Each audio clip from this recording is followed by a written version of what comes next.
Ladies and gentlemen, boys and girls, welcome back to another episode of the All We Do Is Talk podcast. We're here with a Week 11 review. I'm here with Moody and Isaiah. How are we doing? Just part of the L Tuesday, Yeah, the losers Loser Tuesday, Tuesday. or Loser Tuesday. a round table of losers on the podcast this week. We'll get to it later, but Jason Garrett got fired today, so I got something to be cheered up about, but I'm not happy either. I'm not happy either. All right, so let's start Thursday night in Atlanta, where the Patriots handled their business, winning 25-0 over the Falcons. Atlanta's how hit their lowest of their lows after they had their nice 3-game run against some bad football teams. The Saints are good. Whichever Simeon they're not. And I don't care what they did in the second half against Tampa Bay. It was just their day that day. And Carolina. Since Trevor Simeon's been out there, they haven't been good. And they beat Carolina. Oh no, Carolina beat them. Yeah, since Trevor Simeon's out there, the Saints haven't they haven't been good. So for Atlanta, this is the problem with going all in on a team that's bad. That you lose one player in Calvin Ridley, and it looks like that they just can't operate out there. Kyle Pitts, you put your best coverage guy on him, put 2 coverage guys on him, and you're good. Now, Cordell Patterson not being a part of the game on Sunday definitely hurt their ability to move the ball on offense. He's their number one player. So He's their number one. He's their number one player on offense right now. Him not being available hurt them. They couldn't protect Matt Ryan in the pocket, and the Bill Belichick secondary is ridiculous, especially if you have no guys who could just win their one-on-one matchups while Kyle Pitts is being double teamed. I thought Atlanta's defense actually played really well. They hung tough in it for most of the game until New England separated late, and the team gets a defensive touchdown. Really broke it open. You hate to see all 3 of Atlanta's quarterbacks have to come in there and throw interceptions back to back to back. It was hard to watch. It was legendary stuff. It was hard to watch. Another Bill Belichick masterclass on how to shut down an offense, and that's what happened here. Yeah, nothing more than another Patriots assault on another team, beat them up. Defense was stifling. Offense was deadly efficient. Mac Jones 22 for 26. That bad pick, but other than that, he was making some good decisions. And as for Atlanta, hopefully they get Cordell Patterson back. Hopefully they get Calvin Ridley back and get the offense going again. Until then, it'll just be Matt Ryan going through some tough weeks. And New England is back in the race for the top number one seed. Yeah, New England's right there. The AFC. If you lose 2 games in a row, you drop at 5 spots. That's what the AFC is right now. Yeah, I mean, I'm going to stay more on the Patriots. I mean, Mac Jones was great. By far the best quarterback of the rookie class so far. Yeah, I mean, if they keep running the ball like they are, they had 2 guys have 10-plus carries with more than 5.5 yards rushing each attempt. So, yeah, when you can do that and Mac Jones is spreading the ball around the field, and with Bill Belichick's defense, it's going to be hard to beat the Patriots. That's a team that you don't want to see the first round of the playoffs, I think. So let's move on to the 1:00 slate. We'll start in Jacksonville, where the 49ers handled their business 30-10, and Kyle Shanahan turned Deebo Samuel to a running back. Elijah Mitchell, the starting running back for the Niners, broke his finger last week, and they talked all week about how he was going to play. The Sunday rolled around and he wasn't playing. And on a team with as many running back injuries as they're dealing with, you got to get creative. Kyle Shanahan is the most creative run schemer in the NFL. So he turned Deebo Samuel into his natural position at running back and made him look fantastic. They ran right over the Jacksonville defense that had been picking it up recently, especially against the run. So really impressive effort from San Fran to just be able to run the ball at will. George Kittle being back involved has opened up the rest of their weapons on offense. Kyle Shanahan has finally let go of whatever bitterness he had towards Brady and Ayuk, and it has unlocked him as a feature weapon in their offense. And they look good again. They look like the 2019 49ers. On offense, they run the ball well. Jimmy Garoppolo doesn't have to do a whole lot. Just get the ball to the playmakers and watch them make plays. As for Jacksonville, they continue to be in the conversation for the worst team in the league. Trevor Lawrence has not hit. He has started to show some life, but now they've just crashed right back down to rock bottom in terms of their offensive production. They can't run the ball. They can't protect Trevor Lawrence. They don't have good receivers who can get open. the scheme isn't getting guys open very well either. It's been rough. It's been a really, really rough rookie year for Trevor Lawrence. Agnew towards ACL. Oh, man. He's going to IR. He's done for this season. So it ain't good thing they ever get just goes to hell. So other than that, yeah, just a basic beatdown. Not much more to say other than that. San Francisco got a touchdown from George Kittle, got a touchdown from Brandon Ayuk, got a touchdown from Deebo Samuel. The three best players on their offense, they're all healthy, and Jimmy Garoppolo's healthy. So if all four of those players are healthy and productive, the San Francisco is just another strong NFC West team, and they probably have the lead in getting one of those wild card spots now that Carolina, New Orleans, Atlanta are those teams. And luckily San Francisco and Seattle's bad, so good for San Francisco. As for Jacksonville, they're the worst team. They're probably the worst team in the NFL. They're in the conversation right there with Houston and Detroit. They're so young. The Jets. They're so young. There's a 4 or 5 team cluster of like, oh, these guys aren't going to win on the week. They're going to be 10-point underdogs every week. Yeah, so that's tough. First blowout of the Sunday slate. Yeah, thank you, Brandon Ayuk, for having a game like this. It makes me feel a little bit better about my breakout, but still feel like I picked the wrong 49er. That's proven that. We know that now. Yeah, but at least he's moving on. You know, he's growing to where I don't look as he's not in the doghouse. He's on his way out of the league. Thank God for that. All right, so let's move to the biggest upset or most surprise. I wouldn't say biggest upset, biggest surprise. Indianapolis going to Buffalo, winning 41-15. I mean, surprisingly, the way Indianapolis handled them, yeah. Not surprising that Indianapolis won the game. I think when you look at the way these teams match up, Buffalo is another one of those too high coverage teams that play a lot of DBs, a lot of small players in their front seven. And so if Indianapolis can get downhill, can get those big offensive linemen to lean on your small defensive line, to lean on those DBs, those safeties, they can run right over you. And that's what happened here. Jonathan Taylor was the star of the weekend. Probably had the best individual game of anybody all season. 5 total touchdowns. He did it in the air. He did it on the ground. He was a one-man show. They couldn't stop him. They couldn't tackle him. He was absolutely outstanding. He put the Colts offense on his back. No one else even had to do anything, not Wentz, not the receivers, nobody. It was a Jonathan Taylor show. Buffalo had no answers for it, and he ran them to victory. On the other end, Josh Allen's struggles continued against a traditional too high safety look. That's what the Colts play as their philosophy. So they're ingrained in it. They know how to run it better than most teams in the league. And Josh Allen, once again, had a hard time taking what was there and not forcing the ball downfield. You saw the turnovers happen when those things occurred, and it was just a rough day for their offense. This wasn't the Jets. They got a nice cakewalk against the Jets before they had to go see another real football team, and it just didn't seem like they were ready for the physicality that the Colts brought to them. Well, yeah, we both picked the Colts to cover. So I thought the Colts had a chance to win this game because the matchup was there. And once again, we saw Jonathan Taylor. He was breaking 2 to 3 tackles per run. So the Bills' defense, which is a good pass defense, doesn't matter because they're just getting ran through. He single-handedly won the game. Nothing more to say about Jonathan Taylor. He won probably everybody who played him this week probably won their fantasy game. So I survived. I survived in one of my leagues. I survived and prevailed. And as for Buffalo, this is why I didn't pick them to win the AFC. I think they have a good enough team to beat all the bad teams for sure, whether it's a blip here or there like we saw with Jacksonville. But once you see again another game where they ran the ball under 10 times, not good at all. They don't run the ball.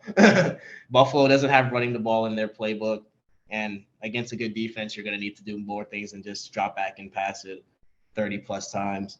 And not much from Emmanuel Sanders again, not much from the others on the receiver corps, all-pro receiver Cole Beasley. I mean, they'll be fine because their schedule is nice. The team's good enough. You say they'll be fine, but like this is a team that's in a Super Bowl or bust type of year, and that's another decent team that they've struggled. So, like with the Chargers, they're going to need to make sure they avoid all these run teams. It's going to come down to. They're going to be at least 2 and probably 3 run teams in the playoffs. You can't avoid half the teams in the playoffs. And luckily, like we saw when Tennessee's run ends, every now and then you'll have the game plan. But not everybody's going to be. Buffalo can't display Kansas City and LAC to the playoffs all year. The bracket could break. Where that could be the teams. It's going to matter. And the Patriots are there too. It's all going to be about where you fall in the bracket in the matchups in the playoffs. Patriots are a run team. There are teams that there are good running teams in the AFC, and then are good passing teams like we see with Buffalo and Kansas City, and they somehow are not good at stopping the other person from doing the other thing. That's what we like about this sport, though. That's much Jonathan Taylor game. That's really all I got to finish up saying about that. What a display. Yeah, it's an incredible showing for Jonathan Taylor, absolutely. But I mean, Bills are having these like blunders of games. They're not as bad as the Titans are, which we'll get to later. But I mean, they're dropping games. I think they shouldn't be like this. Like there's ways you can draw concerns out of this game for the Bills for sure. They can't stop the run. Absolutely. I think I said on Friday, like if the Bills want to show that they're like the AFC team, they would go out here and take care of business, and they got their ass kicked. So like that, I think it says a lot that they just went out there and they struggled against the more physical teams in the NFL. They're a finesse team. All right, so let's move on to Cleveland, where I went against the cover gods. I am sorry, but the Browns get it done, edging out the Lions 13-10. Eric, I told you the cover guys only cover when I pick against them. Yeah. So the minute I pick against Detroit, that's on you for not going ahead and riding with them.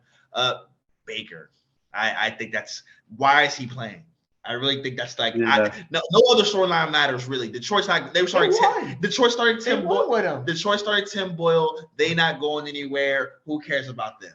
But Baker Mayfield is out here on one good toe, maybe at best. 14 is the most banged up he's ever been. And they literally can't do. They're incapable of doing anything on offense with him out there being a zombie.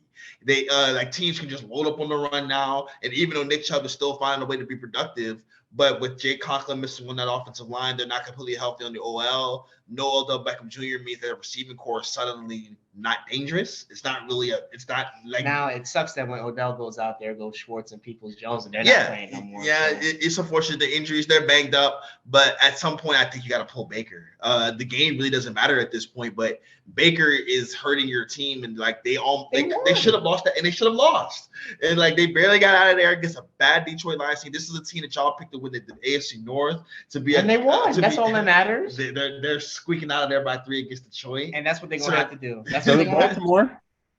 That's what they're gonna have to do. I think you got to give Baker 2-3 weeks off to let his body recover. I don't think the difference between him and Keenum right now is substantial enough that you can send Baker back to keep sending Baker out there to keep getting banged up like this. Clearly they want to play him. I mean, he's playing for a contract, so he has to keep playing. And if they won, they won. Bad tape out there. Read the Baker numbers off. I say you get the stats. I'm more interested in these Tim Boyle numbers. Why? What is Tim? What is relevance is Tim Boyle going to have to the rest of this season? 15 for 23, 0 touchdowns, 2 interceptions. That's 5 yards per attempt, and 3 sacks taken. Baker wasn't much better. 15 for 29, 176, a touchdown and an interception, but he threw a touchdown. This game was hard to watch. This is what I expected from two teams playing. He threw a touchdown, or did he just get the ball to Jarvis Landry, who was supposed to throw the touchdown? And then he dumped it. No, Jarvis got a rushing. That was a Jarvis got a rushing. Okay. No, he threw a touchdown to Nick Chubb. I think on the screen or a swing. All right. I can't remember that. But 10-13, it was a terrible game. Baker Mayfield's playing with a piece of an arm, I guess. They're running the ball with a banged up line, but Nick Chubb's still doing the job. This is gonna happen.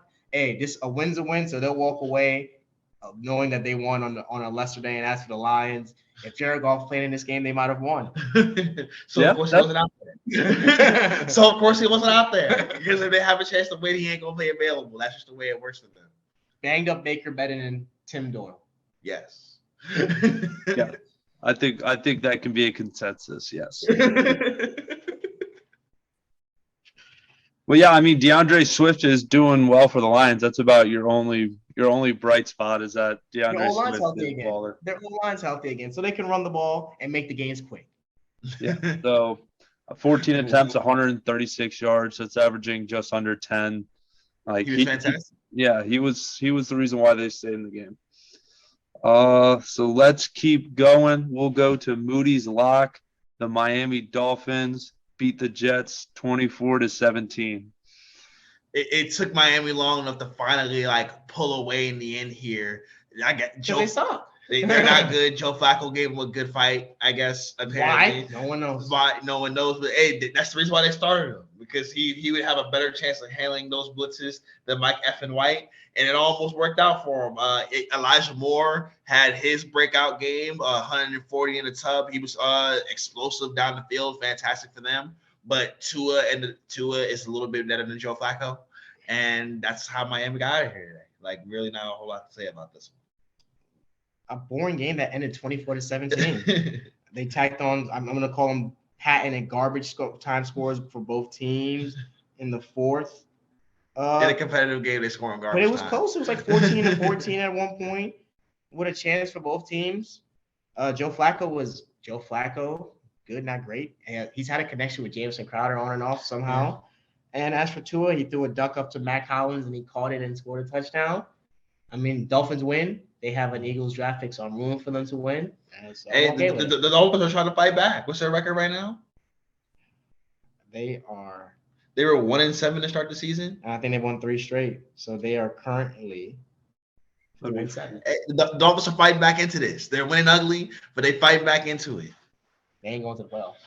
What's their schedule? What's the Dolphins' schedule to remain the season? That's the Dolphins' schedule is play the Bills, the Patriots. No, they already played the Bills twice. They already played the Bills twice. They beat New England already. They definitely did that. That's a good one having a back. They've got Panthers, Giants, Jets, Saints, Titans, Patriots. Those not winnable. I see at least 3 winnable games there. But the Giants and Panthers will also be looking at Miami like a winnable game. Like a winnable game. Yeah, they're not good. Everybody's a winnable game. They're not good enough that they have any like cushions. I'm just saying winnable. We'll see. Eric, keep fighting, Tua. I believe in you. Eric, yeah, Tua had an efficient game. Yeah, that touchdown pass was a little bit of a duck, but 27 for 33. That's an efficient day. So he's something to build on for him for sure. He's playing good football. Yeah, so let's go. Hopefully somebody will want them when next time the trade rumors come up, they'll want to and not just see it thrown away to the side. But so let's go to the upset of the week. The Titans drop it to the Texans 22-13. And the Titans have the 3 best wins of the season and the 2 worst losses of the season. Yeah, I'm looking right at you, Ryan Tannehill. That was abysmal. I just don't know what he was seeing out there. I don't know what he was throwing out there. We know Lovie Smith's coaching that defense. They're playing hardcore deep Tampa 2. And apparently Ryan Tannehill was lost in the zone, lost in the sauce. He couldn't get anything going all day. They can't run the ball. They cut Adrian Peterson today. Dante Foreman's been nothing. Dontre Hilliard got some touches in this game to try to get their running offense going a little bit, but they can't. Just without Derrick Henry, the engine of their offense, Ryan Tannehill really struggles. And that happened again today. So far this year, these past few weeks without Henry, their defense has risen to the occasion and scored a touchdown. Got a couple turnovers to put Tennessee's offense in position to score easy points. That didn't happen today. Tyrod Taylor took good care of the football. He ran the ball well, and Houston, who fights hard in that division, picked up another good win. Yeah, I mean, unfortunately for Tennessee, they're missing their left tackle, running back, and Julio. That's 3 guys that are top 5 probably on their payroll. They're built like the Rams. I hope you remember this later on. Okay. But let's just keep on. I mean, the problem with them is those guys are all highly paid on their payroll. They're built with 10 players like the Rams. So if you take one player out, it's going to be hard. And you're just looking. And A.J. Brown's banged up. I'm looking at names like Chester Rodgers and the Nicole Westbrook. Yeah, the reserves didn't step up. They haven't played. They don't got good players out there. I thought their defense could have played a little bit better, but their turnovers on offense and inability to protect and run the ball. I mean, they luckily they got an easy schedule. So they almost got out of it. This is the easy game, but this is one of the easy games they just gave up. If you get them on their worst day, especially with the Colts beating the Bills, if you get the Titans on their worst day, you could beat them barely. The Jets and Texans are terrible teams that they have to get D-F games to win by a touchdown. So but the problem is you should be able to beat the Titans or the Jets or the Texans with an F- game. That's how bad they are. Not if you start Adrian Peterson at running back. No, you can't. Because he's not there no more. As for the Titans, it's going to be one of the best teams that we never see finish because they'll probably never be healthy. It let down. They went on a 5-game run of former playoff teams. Their offense hasn't been good in a few weeks. It has not. Without Henry or to Lawan, they're probably not going to reach the potential they've shown, which is a waste for all those good wins they've had. That's usually how it happens. But yeah, that's tough. As for the Texans, hey, 2 wins. 2 wins. 2 wins. They got more wins. That's why they're not the worst team in the league. They're not the worst team in the league. They're ahead of Jacksonville and Detroit. Good undefeated with Tyrod Taylor, except for 2-1. 2-1. Eric, anything to say about this? Was an ugly game though. There's nowhere to say anything else about that. Yeah, I mean, if the Titans are throwing the ball 52 times with Ryan Tannehill, I think that's a bad formula for you. Especially if you're throwing to Chester Rodgers. Let's keep going. Let's go to Chicago. This was an exciting game in the fourth quarter. Ravens win 16-13 over the Bears. Just a good old-fashioned battle of the backup quarterbacks at Soldier Field. Although I guess Justin Fields started the game and got knocked out of it in the middle of it. This was terrible. It was a 9-7 game for basically the entire first 48, 49, 50 minutes of it.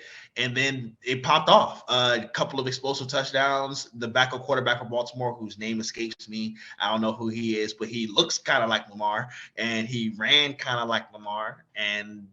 But at the end of the day, it was enough for them to win. Outstanding. Andy Dalton stepped in there.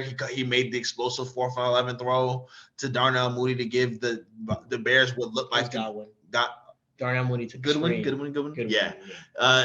They hit that play. It looked like the Bears were going to get out of there, but then a big return and a flag puts Baltimore right into the midfield position to go win the game. They march right down the field, get the score as time expires, and yeah, it's a good job on Baltimore to find a way to win a game that they probably shouldn't have. Of all the games that were on TV this whole week, this was probably the worst quarterback game. I mean, it was Andy Dalton and with Fields what's this guy's name again? Huntley. With Fields and Huntley for that first quarter was because Fields was 4 for 11. Mm-hmm. The Bears receiver sucks, so they weren't getting open. The Ravens receiver sucks, so they wasn't getting open. And the quarterback play was bad except for 3 good throws that Eddie Dalton might have made, because he's the best quarterback, the most effective quarterback that played. But come on, 16-13, and Baltimore really didn't even deserve it. They got a penalty on the last drive to get them in field goal range. It should have been a 13-10 game. Just bad. Like the Lions game, Baltimore, we just got out of there. Don't know how we did it, but look, another win. Exactly like what I said about Cleveland. Just got, hey, bro, we play. If you win an ugly game, it's better than losing an ugly game. Yes, it is. And good for Baltimore. As for Chicago, Matt Nagy will probably not be the head coach of the Chicago Bears by next week. It's rumor has it. I mean, this was an ugly game, and of course, once the Bears finally get an explosive play to win a game, their defense goes and gives it up. Just classic Bears. So let's move on to a team I'm starting to get really high on, guys. The Philadelphia Eagles winning over the Saints 40-29. The Nick Sirianni has finally realized that the Eagles should just run the football. It's amazing that it took them this long to get to that point, but now they're rolling. Their offensive line is 100% healthy, and I guess it was last year, Jalen Hurts causes the Saints run defense problems. They have a hard time containing him at the quarterback position. He ran for 3 touchdowns in this game, 2 in the first half, and they got out to a gigantic lead, and they were just able to kill the clock all day long, just run after run after run, just pounding the clock out, finding ways to turn those runs into points. They got a huge cushion. Saints fought back late and tried to make it interesting, but the Philadelphia Eagles hung on, and they've won 3 out of their past 4, something like that. They've really picked it up. A nice run of bad football teams to really get their juices flowing. The Eagles have shown that they're not in the bottom tier. They're more in the 3rd tier, maybe even pushing to that 2nd tier wild card type of playoff team. Their passing game is still. It sucks. It's not good. It's not good. It's nothing. So it's going to be interesting in matchup against the Giants next week to see who's really the bottom feeder bowl, really, to find out where that goes. But yeah, like you said, this game wasn't even as close as the final score indicates. Mhm. Saints mop it up in garbage time, like probably the best garbage time look since the Houston Texans a few weeks back. And I mean, Jalen Hurts looked good running the ball. Miles Sanders looked good running the ball. Howard looked good running the ball. They look good running the ball, which Philly's offensive line and defensive line have both looked healthy and good. So that you could win if you have a good offensive line and a good defensive line. Like I said about Philly all year, if those guys stay healthy, you could win if you just win in the trenches. And that's what football comes down to in the end. And as for the Saints, they probably should have won and got Cam Newton. Yeah, like another guy I'm going to name on this show, Cam Newton sitting on the bench while some of these other quarterbacks have gone out here and played just never made a whole lot of sense. Yeah, I mean, it wasn't a great efficiency day for Jalen Hurts. 13 of 24. But their run game was incredible. So, and against a great running defense of the Saints, that proves even more. Running defense. Like Moody said, that's 2 years in a row that whatever they're doing with Jalen Hurts and that read option is getting the Saints because it's killed them 2 years in a row. They have also played both of those games with backup quarterbacks. Yeah, and then Trevor Siemian, no Alvin Kamara, no Michael Thomas, no tackles. It's just the Saints' offense is just brutal right now. Yeah, I mean, I'm high on the Eagles right now. What's their remaining schedule looking like? They're playing they got a bunch of division games. There's a lot of Giants, Eagles, Dolphins. Yeah, they go Giants, Jets, bye, Washington, Giants, Washington, Dallas. We're gonna find out about the NFC East at least. The NFC is all about the play. The NFL loaded all the division games for December, so that's all you're going to be seeing in the last month of the season. All right. So we're gonna go to Las Vegas, where no. We're gonna go to Carolina, where my Carolina Panthers lose to the Washington Football Team, 27-21. I mean, you hear that? Well, it's Ron Rivera saying he's back. I'm back. That's what Ron said. And Taylor Heineke. They said they were back. They back too. Man, my bold prediction was Cam Newton would have 4 total touchdowns, 2 in the air, 2 in the ground. He had 75% of that. Well, if he got another, if he got all of it, they would have won the football game. But unfortunately, 75% is not 100%, and the revenge game goes to Ron Rivera. I really don't. It's just it felt like for the most part of the game, Carolina was the better football team. But a very, very rough end of the half, beginning of the half stretch for the Carolina Panthers, which led to 14 straight points to the Washington Football Team. Here at All We Do Is Talk, we call that the flip. The flip. It was the mega flip. There's little flips like a couple of field goals. There's mediocre flips like a field goal touchdown. And then there's the game-changing. We've taken complete control, 14 points without you ever seeing the ball flip. And that's what Washington Football Team got here. Cam Newton looked good. We'll say that. He looked decent throwing the ball. He looked like Cam Newton throwing the ball. He obviously isn't the same athlete running, but he still has that element to his legs. It looked like it finally revived DJ Moore. He was back involved in the offense a little bit in this game. Christian McCaffrey was Christian McCaffrey. He continues to be a stats monster, piling them up, and their offense just looks different with him. The Panthers' offense looked good for the most part for Cam Newton's first game under that offense, but it's just in the second half and in the fourth quarter specifically, they just didn't have the plays ready to go to kind of move the ball on that Washington team defense in the fourth quarter. Another good game for Taylor Heineke, who continues to impress. He looks like, at worst, a long-term backup in this league, maybe a bridge starter for teams starting rookie quarterbacks, which is as good a career as he can make for what he became, where he came from. For 2 years. He's out of the league. Great rush offense from the Washington Football Team in this game. Antonio Gibson was shine bright in this one. Bad fumble that kind of like he fumbles every week, so he's got to put that to bed. But overall, they ran the ball well. Terry McLaurin was making plays down the field. He had a really good day, and just Washington Football Team continues to pick their game up and roll along. And this was a tough road win against a team that needed it badly. I mean, things that I caught from this game. Cam looked good, but I'm still questioning how Joe Brady and Ryan Daboll have both had like slumps this year. They looked really good last year. The offenses haven't looked as effective this year. And got to take that into thing because, with people questioning, some of these guys are going to be head coaches. So, I don't know how good the offense is. I don't see guys open a lot. I see Christian McCaffrey open often, but not receivers down the field. So that should be interesting to see how they look now with Cam's run game affecting defenses along with Christian McCaffrey. They got to start pushing the ball down the field some more. I was surprised how efficiently both quarterbacks were. That's more to Taylor Heineke, but really all he did was throw the ball up to Terry McLaurin all game. And the game changed, like Moody said, when the flip occurred. Nice drive to score before half, an even better drive coming out of the half, and an even better put away drive at the end of the game. Just all done well 2 weeks in a row for Washington's offense, which is actually now carried them to 2 wins, and their defenses look the best it's looked all year without both of their edges. So sucks for them because they like the Giants found out they left some meat on the bone early. And now when you're clicking in the back end of the season, it could make man, those September games matter. I hate to see it. Eric, anything to say about this? I'm sure it was painful. Yeah, it was painful to watch. I mean, I knew we were leading all the first half until they started the flip. And once they did, I knew that first drive in the second half, I knew we were in trouble.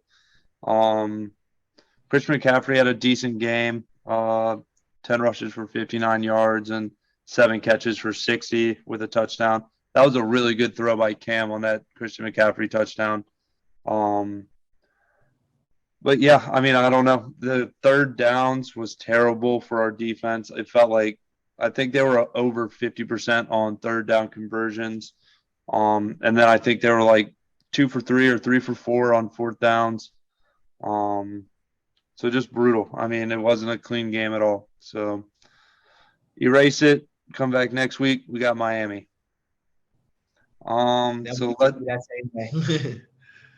So let's move on to where Isaiah was the only one to pick this game correctly. Green Bay loses to the Vikings. Hold on. Score went away for a second. 34-31. Yeah, shootout. I mean, for all the bad games we sat through at that 1 o'clock window, at least we had this. This was a great, fun game to watch. Justin Jefferson just being unstoppable all game. Aaron Rodgers to Devontae Adams being unstoppable all game. And Kirk Cousins doing his best to throw as many game-ending interceptions on the final drive as he could. They just wouldn't let him. The Green Bay just wouldn't make him pay. And then in the end, he gets the first touchdown to Justin Jefferson on the jump ball that puts him ahead, followed by the explosive play to Devontae Adams from Aaron Rodgers. And in the final, I think Cook ran it in. Cook ran it. Because then they called the Jefferson play short. And then Cook ran it in. And then the final drive where they might have got away with the Adam Thielen play. That ball definitely went through a DB's arms. And then Adam Thielen throws it up the field for 15 more yards. And then a couple big Justin Jefferson plays. And then they put him away. I mean, not much really crazy how good Kirk Cousins' numbers came out in this game because I don't think he played that crazy good. But Justin Jefferson, he looked uncoverable. I don't know what Green Bay's game plan would have been if they had Jari Alexander. They lost Elton Jenkins. David Bakhtiari is still had a cleanup surgery, so he's still not back. So Green Bay, I never thought they were super strong. And, this game made me think like Minnesota's left a lot of meat on their bone. You want to talk about a team that's left a lot of meat on the bone? They could have beaten the Cardinals. They lost them by field goal. They lost the Cooper Rush game to the Dallas Cowboys. Lost a close game because of field goals to the Bengals. They could be the Cardinals this year, but they have Kirk Cousins, so they're just the Vikings. Yeah, for this is the shootout that y'all got this weekend. Like for those expecting a weekend of shootouts, this is the one we got to have. So I guess we can be very grateful for it. The Packers offense, Rodgers looked more like himself. The Devontae Adams connection being as great as usual. A lot of dump offs to AJ Dillon. AJ Dillon did show some nice hands in the passing game, and that was kind of their run game because Minnesota did a decent job of holding up. So they got some short passes that turned into runs that helped them out a lot there. At the end of the day, the offense was great for the Packers, especially the fourth quarter when they started going back and forth. They made some explosive plays. Valdez-Scantling caught the long touchdown, so I'm sure he'll be a big pickup in waivers tonight to have 2 catches for 10 yards next Sunday. Just a good effort from Aaron Rodgers on the road in a building that he plays well in, but has a hard time winning in. For the offense, for the Vikings, they were fantastic. The Packers defense have been playing really, really good football, especially in the secondary with Darnell Savage and Amos roaming around in the secondary. But Justin Jefferson and Adam Thielen outplayed them all day. They just they found holes in the zone. They won their man-on-man matchups. Justin Jefferson made some clutch catches, some contested catches, some spectacular catches. Kirk Cousins was efficient with the football. He avoided turning it over. I'm gonna say avoided instead of like because he threw 2 interceptions. 2 interceptions got caught by DBs, and one of them should have been caught, but somehow no interception. But he found a way to avoid making the big mistake, and his team got a much needed victory. I still don't think this matters in terms of their run to the NFC North. I think this is more just a let-go game for the Packers defense. But as far as a wild card spot goes, Minnesota's right there in the thick of it. They're only 2 games back. Right there in the NFC North race. Yeah, I think Green Bay's going to pull away from that. And they got the tiebreaker too. They'll have to play in Green Bay. Yeah, I mean, Aaron Rodgers did his thing. Justin Jefferson popped off. I mean, his game was incredible. Adam Thielen also shut up. That too is up there for the best duo in the league, I think. They've stayed really healthy too. Good health for both of them for the last 2 years. No health problems at all. Yeah, I mean, also missing Aaron Jones for the Packers. I had to start A.J. Dillon and got very disappointed. He had a decent game. Yeah, I mean, he had like 53 yards and 6 catches. So that's really what made him in fantasy. So let's keep going. We will go to my lock of the week, where Cincinnati beat the Raiders 32-13. Not only they beat the Raiders, they beat them up with physical downhill football, and they handled them. This is really truly a game where they went to Vegas and they bullied them in the black hole. They ran the ball physically down their throat for 4 quarters. Just almost had 40 plus almost rushing attempts in this game. They were great on third downs. They ran way more plays. They controlled the clock. Vegas had a hard time getting off the field, and they had a hard time staying on the field on their own end with their own third downs. And the spiral just continues. It's been a rough month of November for the Raiders after all the turmoil that they've gone through, and you can just see like the team is just having a hard time holding up in spite of it. They look fine early. Derek Carr's numbers at the end look fine. 8 yards an attempt. He was efficient in his passes, but it's just there's no life in the Vegas Raiders right now. There's no life in their fan base. There's no life in their football team. This just feels like a lost year for them.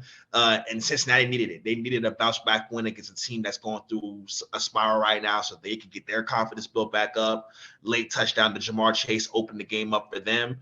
Even though Joe Burrow didn't really play great, they didn't throw the ball that well. The Raiders' pass defense continues to excel. It's just the Raiders' mindset on both sides of the ball is just not where it needs to be for them to win these games. I think the bigger problem, they can't stop the run. They might be the worst run-stopping team of all the non-competitive teams. Yeah. And we're going to talk – those teams don't count no more. We're going to talk about teams that actually have a few wins. And the Ravens don't stop the run. They struggle to stop Devontae Booker against the Giants. Mm-hmm. They struggle to stop Kansas City from doing anything. And here they just look the same as the Kansas City game, just a no contest.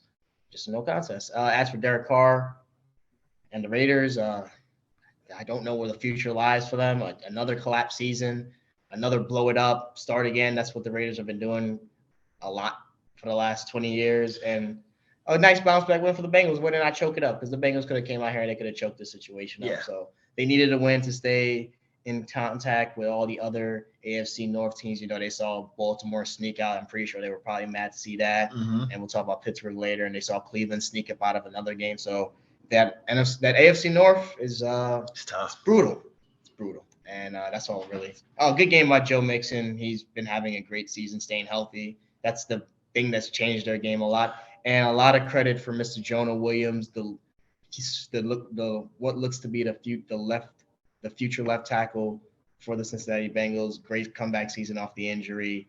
and make people forget about the Panay Sewell, Jamar Chase debate. I think Joe Mixon's probably having one of the more underrated seasons in the league right now. Top 5 in rushing. He's got a lot of touchdowns. Apparently his efficiency numbers aren't like there, but I mean, he gets a lot of usage, but he's carrying the load for that run game. They really don't have anything else in terms of like that's not part of their game.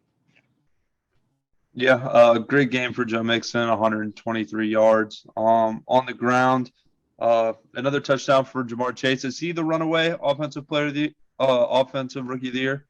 The Mac attack is coming after him, so he might be here already. Yeah, he's gonna have to hold off Mac Jones, and that's gonna be hard. If they're even, they're gonna give it to the quarterback. So he'll need another 200+ yard day, something like that. That's Saquon Barkley.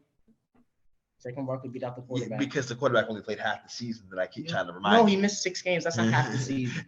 Right. Almost half. That's a third of the season. But yeah, as for the Raiders, they're just imploding. I mean, it was only how much could they take really over in season. So we'll see how they fare the rest of the way. All right, let's go to Seattle, where Colt McCoy showed his prominence and dominance on the field against the Seattle Seahawks 23-13. They disrespected them on Sunday. Colt McCoy owns Russell Wilson. Colt McCoy owns the Seattle building.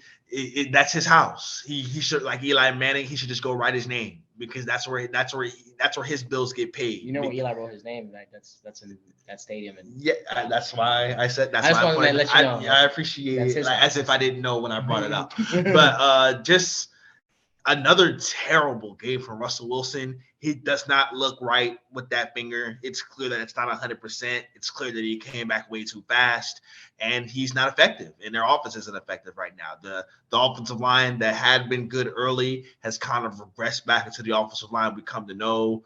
Dwayne Brown's it looks like he's gotten a little bit long in the tooth. He's gotten a little over the hill in terms of his age. And now they can't move the ball. Chris Carson with the loss of Chris Carson, has taken the physical element out of the Seattle attack. That's what Pete Carroll wants to do. He wants to be a run the football team, but they can't run the football because their back's gone. Russell Wilson's hand problem has taken away his powers right now. And as long as they're just so crippled on offense, they're not going to be able to win football games. Their defense has played well. They didn't play that well in this one. Colt McCoy threw the ball 40+ times in a game that the Cardinals were up the entire game, and they never really made him pay for it. He was able to convert third downs. He was getting the ball to his receivers. He was efficient. Just an ugly effort from a Seattle team that I thought needed to be more desperate. I mean, their season's probably over now. Like you call it that, yeah. Russell's not looking very healthy. Running back room is disastrous. Rashad Penny was a former first-round pick that's just never amounted into what a bad pick. Anything. I will say on the flip side, Jordan Brooks, another first-round pick, has amounted to something. He looks like he's a future Pro Bowl caliber player. At least they can say they haven't tossed away the last 5 first-round picks. They at least got one of them to be a decent player. Unfortunately, it's an off-ball linebacker, Sam type. And it's just shocking that Colt McCoy would win a game throwing 44 times, 330 yards, 2 touchdowns. James Conner continues to stick it in the paint and get lots of touchdowns this year. But it's just shocking that Colt McCoy has gone into Seattle with 2 separate teams and has handily won 2 games against Russell Wilson. One with the Giants, who aren't even been a good team, and the Arizona team that's beat up no DeAndre Hopkins. Crazy good win for the Cardinals to keep pace in the NFC. They might have won enough games to say they could be this year's Steelers. It won't matter. They've staved it off. Now they can start thinking about the playoffs. Yeah, I mean, this is a great win for Arizona. How they're handling Kyler Murray is how the Browns should have handled Baker, I think. I think this week was not the week for Kyler to come back. They have a bye next week, so that gives him an extra week of rest for what he needs. So I think this only strengthens Arizona for the future and this playoff run. So, yeah, Cardinals are 4-0 in the NFC West. Yeah, that's crazy. 2 bold division wins with backup quarterbacks. Like, that is ridiculous. Yeah, in a division that we thought they were just going to beat up on each other and that would bring the records down. But They're powering through this division, man. A credit to them. JJ Watt tweets out maybe ... maybe he comes back. I don't think so, but he's trolling, so who knows. So let's get to Moody's game. Where the Chiefs beat the Dallas Cowboys 19-9. For all of us hoping for a fun, amazing Chiefs-Rams like Monday Night Football shootout, we got the exact opposite. I still had fun. Awful. You had fun because you had to watch the Cowboys lose, and I'm sure that always makes you happy. That was that. So for the Cowboy haters, I'm glad y'all could enjoy that because that's the only enjoyable part about this football game. It was ugly. It was awful. The Chiefs got going early with a couple of early scores. They were in their script, and they were able to move the ball down the field, especially with the help of a turnover because the Cowboys made another curious decision to bring in another backup offensive lineman to start his first game on the road at Arrowhead. The Cowboys were like a team that had a game plan all week, and then on Saturday they found out that their $20 million receiver wasn't playing and their $20 million tackle wasn't playing, and they had to throw that whole game plan out the window. It was a lot of early down runs. It was a lot of screen passes. The coaches did not coach a game in which they felt like they were serious about trying to go win it. They did really attack the Chiefs defense, and they just allowed them to pin their ears back and get after Dak Prescott. Chris Jones wrecked the game. He beat every offensive lineman individually. He picked them out one by one, whipped their ass, and hit Dak Prescott in the backfield. It was just a rough game for the Cowboys offense, who clearly missed Amari Cooper badly. CeeDee Lamb suffers a concussion in the first half. And then the reserve guys who had stepped up early in the season in the Cooper Rush game and other games like that, they didn't in this one. Cedric Wilson had 3 drops. Noah Brown had 2 drops. Michael Gallup had 2 drops. That's not going to get the job done in a big road game against Kansas City. For Kansas City, they won another ugly football game in which they just weren't the worst football team on the football field. Their offense was good for about 8 minutes, and then they didn't do anything the rest of the day. But their defense came through for them and shut down the Cowboys' offense, and they got another win to complete their sweep of the NFC East. I mean, yeah, pretty terrible game. Kansas City played a solid C- game. They haven't played a decent football game other than the Raiders game all season, probably. Except I will say their defense has picked it up, and they have stopped the last 4 teams they're playing. They're averaging I got to be a hair over 12 points per game. It's not a lot of points at all. Good job somehow figuring in a way to stop giving up points immensely. That might have to do with the fact that less playing time for Daniel Sorensen nowadays. Even though he's still out there. Just not as much deep safety looks for him. And Patrick Mahomes, he was aight. Made some good throws. Tyreek Hill was really good in the quick game, catch and run. I thought he was the most dominant player on both offenses. And it wasn't really close. Nobody else was doing anything crazy. The Chiefs had bad turnovers still. I will give McCall Hardman and Byron Pringle some credit for doing the job that the others on the Cowboys weren't doing. They caught a couple passes, made the big plays when they came their way. But this game was just bad. Both teams just running the clock out, trying to get out of here. I guess they didn't want to shoot out.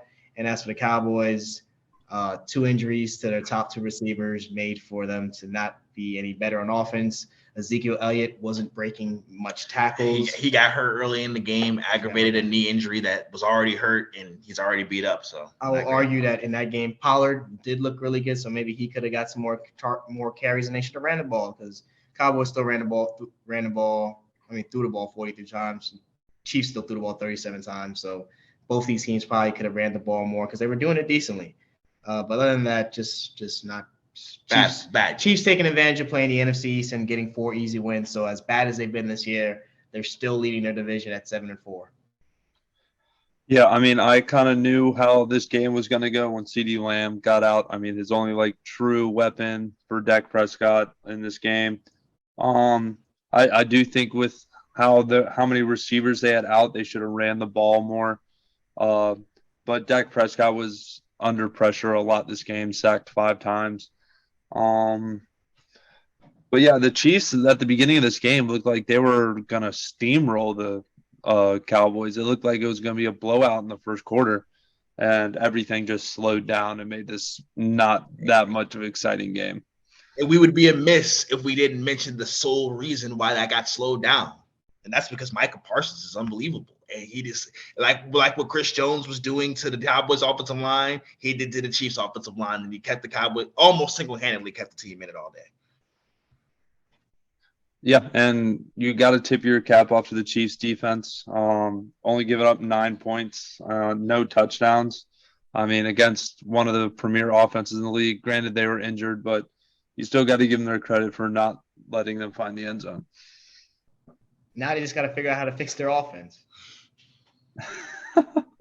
All right, so let's move to the Sunday night football game in LA, where the Chargers edged out the Steelers 41-37. I mean, another statement performance from Justin Herbert, who sliced and diced the Pittsburgh defense without TJ Watt all night long. Well, probably 3 out of 4 quarters, because in that early part of that fourth quarter, that's when the run happened, they struggled a little bit. But other than that, Justin Herbert was fantastic. So was Austin Eckler, 4 touchdowns, 100+ yards from scrimmage. This was the most surprising offensive shootout we probably could have seen coming this weekend. Ben Roethlisberger looked the best he looked all season, probably only for 1 quarter, but for that 1 quarter, he kind of went back, throwback himself and being able to make plays down the field. Claypool was big in this game. Washington played a big role in this game. Najee Harris was good. Pittsburgh's offense looked good in the fourth quarter. They scored 27 points. They made a furious comeback. They took the lead, but Justin Herbert was just too much for them to overcome. He dominated them in the first half and the first 3 quarters of the game. Pittsburgh made their run. Justin Herbert closed the door late, and the Chargers got a much-needed win as they tried to rebound from their sluggish November swoon. Yeah, I mean, I passed out when I passed out, this game was a blowout. Woke up in time to see that Pittsburgh had apparently got a block punt. I'm sure the refs for making sure to get the work going for get Pittsburgh in the game. But shocking to see just the Ben Roethlisberger highlights that to make the plays to get them back into the game. I will say, since they didn't win, it's probably just an elite mop-up garbage time performance. They took the lead. You can't say that. They had the lead in the game. To give it up right away means but as we've seen, like styles in the AFC styles are what's going to matter in matchups. A team like this that doesn't run the ball effectively like Pittsburgh and wants to throw up and down the field all day against the Chargers, that's their matchup. You're not going to bludgeon them. You're going to death by a million paper cuts and not run out possession. That's the way they're going to want to play. That's the way they want to play. As for Justin Herbert, 380 and 90 on the ground for a quarterback on 9 attempts is effective. You feel that's like having another running back there. Austin Eckler puts on the second best fantasy carry job of the week. 4 touchdowns. I guess this was the week for everybody to get all their touchdowns in. And as for Pittsburgh, a game they're probably going to look back. It's going to be tough. Let me check the standings right now for Pittsburgh. I think they're the bottom. The bottom, because they were the only team that lost. They're third, because technically they have a tie. So they're third because they have a tie, but I really see that as a loss, just considering who it's against. But as for the Steelers, they're without TJ Watt, they're not good. Yeah. They're not good enough without TJ Watt. They're the best player on the team, the undisputed MVP. Just tough. At least this game was exciting, and I can't be mad at that. Yeah, I mean, high-scoring, close game is always going to be exciting. Justin Herbert was, I think, phenomenal in this game. 382 yards, and then the 90 on the ground, you said. But I think Austin Eckler is the key to this offense and him being effective on the ground as well as in the passing game. I think he's a poor man's Christian McCaffrey to an extent. But, yeah, they're getting it done. I mean, Mike Williams for the touchdown. I mean, it all helps Justin Herbert get to be productive on that side of the ball. And I agree with the Steelers. I mean, without TJ Watt, they're missing a huge cog and an explosive part of their defense. So, yeah, I was surprised that Pittsburgh even put up 37 points today. So, good for them on that. We found out Ben Roethlisberger is still better than Dwayne Haskins and Mason Rudolph. Yeah.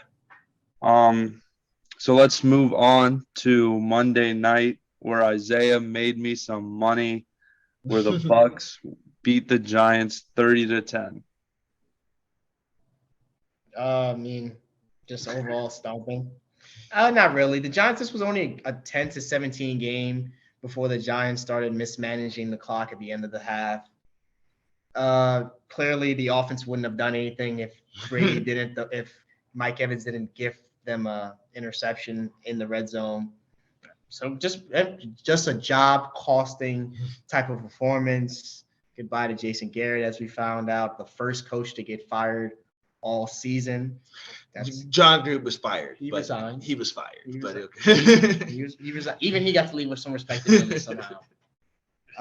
They threw Jason Garrett over the ship, and I guess he's the sacrificial lamb to see. Like all year long, I said that Freddie Kitchen was probably going to take his job whenever they were ready. I'm only more disappointed that they wait till after the bye, because if you're going to do that, do it before the bye. Because I mean, even though you beat the Raiders, they didn't really play good on offense to beat the Raiders. They got a pick six, so there was no reason to bring back Jason Garrett. Really, I mean, he's not getting cared. He got Kadarius Toney involved, 12 targets for him, so he actually listened to that. But he's not. They paid him receiver $70 million, and they're targeting him 2 times a game. So that alone will do it for you.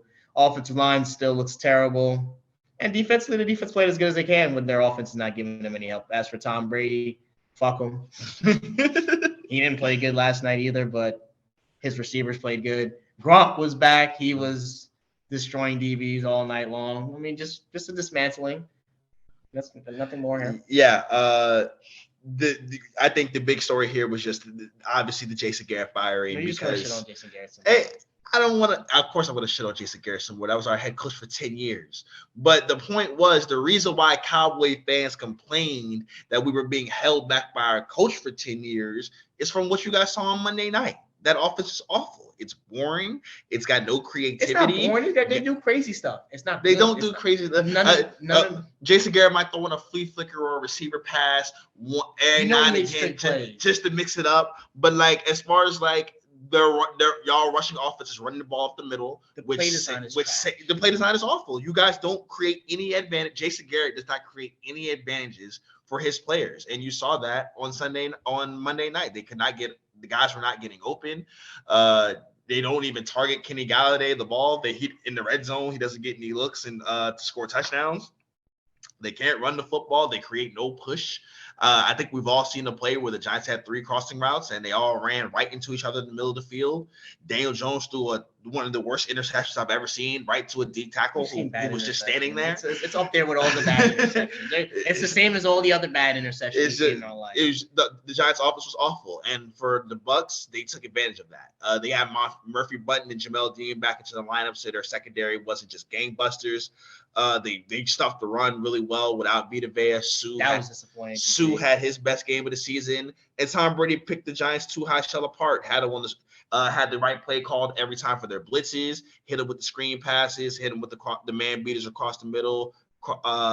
Hit the middle of the field against the cover 2. Tom was just got the job done against the defense he's seen a million times. And he juked out Jay Crowder. So yeah, I mean, yeah, nothing else to say other than before Jason Garrett took over, the Giants were the 15th best offense in scoring wise, and since he's taken over, they've been 30. I mean, yeah, I knew this game was over once Tom Brady had that rush for 10 yards. This is Isaiah, you need my Venmo or not? Nah? Oh, okay. So yeah, I mean, I think it was just a dominant effort overall. I didn't think this was in doubt even when it was 17-10. I just had confidence in the Bucks to be able to put up more points, and I had questions if Daniel Jones could get it done, and proved y'all should really extend him. I like him in a Giants uniform. Please do so. I love it. He looks great in it. Like I said, I mean, before Jason Garrett showed up, he led the top half of the league offense with nothing. I don't want to hear that's a coach of the year in Jason Garrett. That's a guy who helped develop Tony Romo, a guy who helped develop Dak Prescott. He did those things. Yeah. He did those things. No, they did those things in spite of him. But also, I think like Kadarius Toney, great promising receiver, but I think he dances too much. I mean, he cost y'all a first down by trying to jump. It was one time, but I don't think he gets the ball in space enough, as you saw with the crossing route. The crossing routes are all the crossing routes run into each other. I thought you run crossing routes to get guys open. Jason Garrett runs crossing routes to run receivers into linebackers, I guess, and hook zones in the middle of the field. But it's just bad. We can stop talking about it. Just the poorest performance on offense by any team with an actual starting quarterback. We're going to toss all the other healthy starting quarterback. We're going to toss all the other things we've seen to the side. Daniel Jones was healthy. He just was being coached by Jason Garrett. And offensive line's terrible. Sucks. Everything sucks. MVP rankings, I guess. Like that, yeah, I guess. Well, this seems to be a curse, like the Manning cast. If you get to the top of the MVP rankings and you're guaranteed to take an L, I guess I'll go ahead and get started. I think 3 right now for me is the hardest thing to decide. You could go with Lamar Jackson, you could go with Josh Allen, you could go with Dak Prescott, you could go with Matthew Stafford. All 4 of those guys have been decent, but have had some mediocre games in November as defenses have started to like settle in a little bit. At number 3, I'll keep Dak there just because I don't think anybody else has really earned the right to jump him. Nobody in his tier played good this weekend. At number 2, Tom Brady, he picked his game back up with a good win on Sunday. I thought he looked really good. His only blemish was because Mike Evans bounced the ball off his chest. That's not on Tom. They're 7-3. They're not the Patriots. Tom Brady and the Bucks. They're going to pick their. You can see they're going to start picking their game back up as they start to get healthier. They got Gronk back. They might be getting AB back soon. And if they get fully healthy, they could go in there. They could go on a nice little run here to start trying to chase a 1 seed. And at number 1, even though he lost on Sunday, he looked damn good in defeat. He played really well, so we'll keep him at the top. And that is Aaron Rodgers for the 8-3 Packers. His numbers are still fantastic. He had the one mediocre day in Seattle in the snow coming off of COVID, but other than that, he's looked really good. And apparently, he's battling some really, really bad toe injury. He's been able to overcome and to be the driving force for his team being 8-3. Man, only Lord knows who's going to stick it out and hold it through and be the MVP. But I guess, I mean, if I'm going to list people at 3, I'm going to go with Patrick Mahomes because his stats are the most ridiculous. I think if all these guys are falling back down to earth, so luckily for him, I'm going to take Patrick Mahomes and his crazy stats, and I think he'll keep his stat pace up. At number 2, I guess I'll go with Josh Allen because his stats. I like his schedule to fall into place.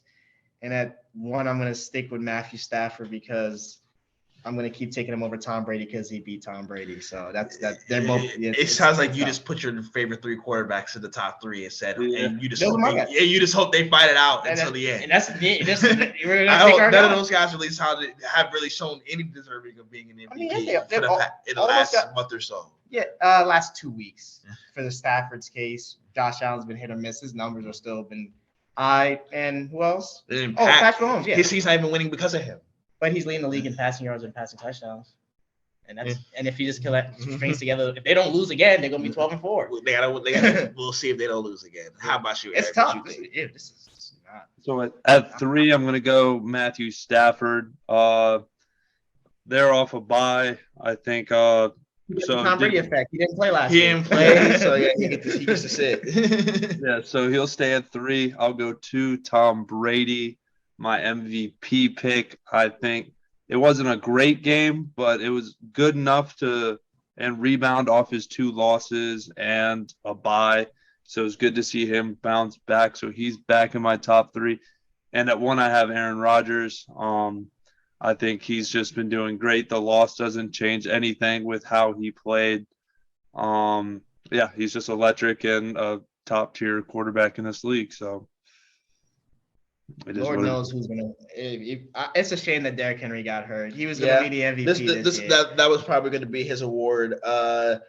It's just it's a hard year, man. This has been the most parity-filled NFL year we've had in a long time. You don't know what's coming on a week-to-week basis. The underdogs continue to come through every time. All right, Eric. We'll be back for Turkey Day predictions probably tomorrow. Yes, sir. I'll see y'all.